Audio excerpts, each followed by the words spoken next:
Des États-Unis à la Russie, il n'y a pas qu'un pas. Mais à Moscou, les députés votent une loi qui autorise Vladimir Poutine à se représenter au présidentiel. Loi qui sera ratifiée tout à l'heure par les sénateurs, on imagine, sans aucun problème. La constitution russe interdit en effet normalement au président d'effectuer plus de 2 mandats consécutifs. Bonjour Vincent Hervouet. Bonjour. En théorie, donc, le président russe pourrait se maintenir au Kremlin jusqu'en 2036. Oui, alors un ballet russe bien synchronisé s'est joué hier après-midi à la Douma. Les députés débattent de la réforme de la Constitution. La doyenne de l'Assemblée est une ancienne spationaute. Elle a 83 ans, l'âge qu'aura Vladimir Poutine en 2036. Elle dit qu'il faut laisser au président la possibilité de rester au pouvoir. Applaudissements, suspension de séance, Poutine rapplique, remercie, renchérit.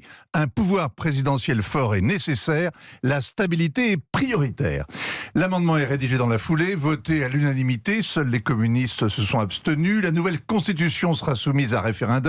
Elle remet les compteurs à zéro. Le tsar, qui règne depuis l'an 2000, pourra donc faire 2 mandats de plus. Il a déjà tenu plus longtemps que Brejnev. Il battrait le record de Staline. Mais parce que Vladimir Poutine veut être président à vie ? Alors la poutinologie n'est pas une science exacte. Jusqu'à présent, il jurait ne pas se représenter en 2024. Du coup, la fébrilité gagnait la nébuleuse qui l'entoure. Les oligarques, les siloviki, les clans rivaux aiguisaient leurs couteaux. La seule probabilité qu'il se maintienne va les calmer. En prime, il se fait plaisir.